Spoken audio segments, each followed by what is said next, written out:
7, 6, 5, 4, 3, 2, 1, 6, 7, 8,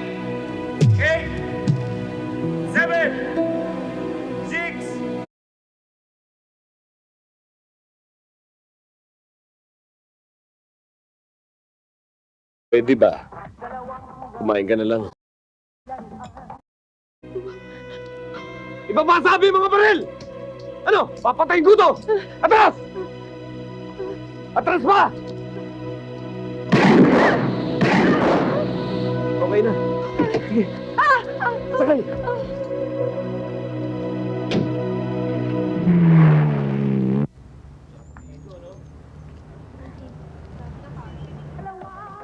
Kung iniisip mo na pwede mo akong hilahilahin, sa lahat ng pagtakas mo nagkakamali ka. Sorry kanina. Nasaktan ka. Kung di ko naman ginawa yun, wala na sana yung pera. Hanggang kailan mo pa ba ako i-hostage? Pwede ba pakawalan mo na ako? Kailangan pa kita. Pwede ba? Kumain ka na lang. Baka sumbatan mo pa akong ginugutom kita eh. Hindi mo nga ako ginugutom. Pero pinapain mo naman ako sa disgrasya. Nandito pa lang tayo sa Antipolo. Makalayo lang tayo ng konti. Papakawala na kita, okay?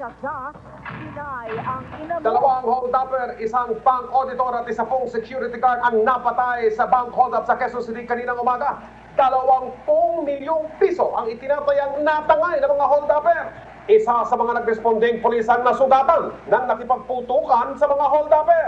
Nakilala na ang pinuno ng hold-up gang, siya ay si Hede Ramirez. Isang parolado na kalalaya lamang mula sa Bilibid Prison. Hindi pa nakikilala ang tatlo niyang kasamang nakatakas sa pamamagitan ng dinalang hostage.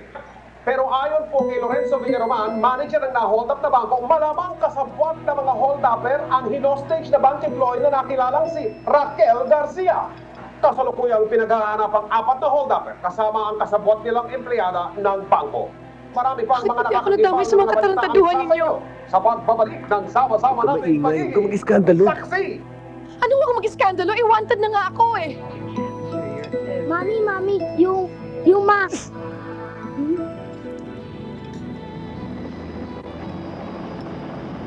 Miss! New gold label. Miss! Anyone for seconds? Magnolia Nestle. O, ito. Permit sa tipo ko ito. Huwag na sa'yo na. Tip mo. Ayaw.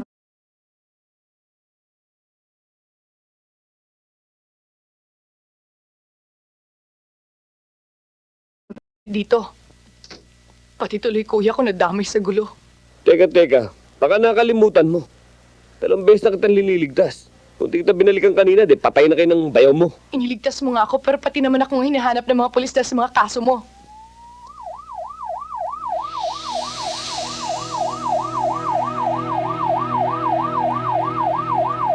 Pulis? Anong gagawin natin ngayon? Hintayin mo lang ang ate mo. Ano? Hoy! Hoy! Huwag mo ako iiwan! Anak! Hintayin mo ako sandali! Ano ba?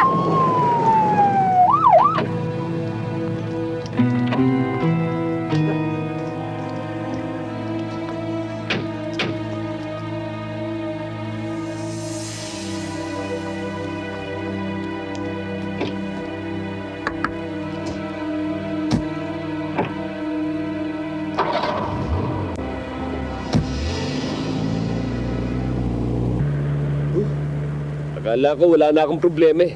Ba't sumama ka pa sa akin? Ano magagawa ko? Natakot ako sa mga pulis. Ang mabuti pa, para wala ka ng problema, ihatid mo na ako sa amin.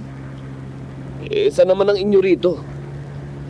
Hindi dito sa Maynila. Ihatid mo ako sa probinsya.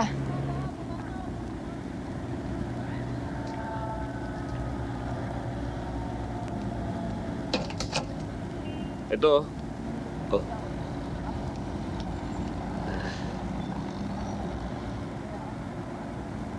Mahigit 3 oras na tayo bumabiyahe ah. Malayo pa ba yung bayan nyo? Mga 2 oras pa. Kung bibilisan mo. Paano kung bibilisan eh? Sakit nitong pit ko.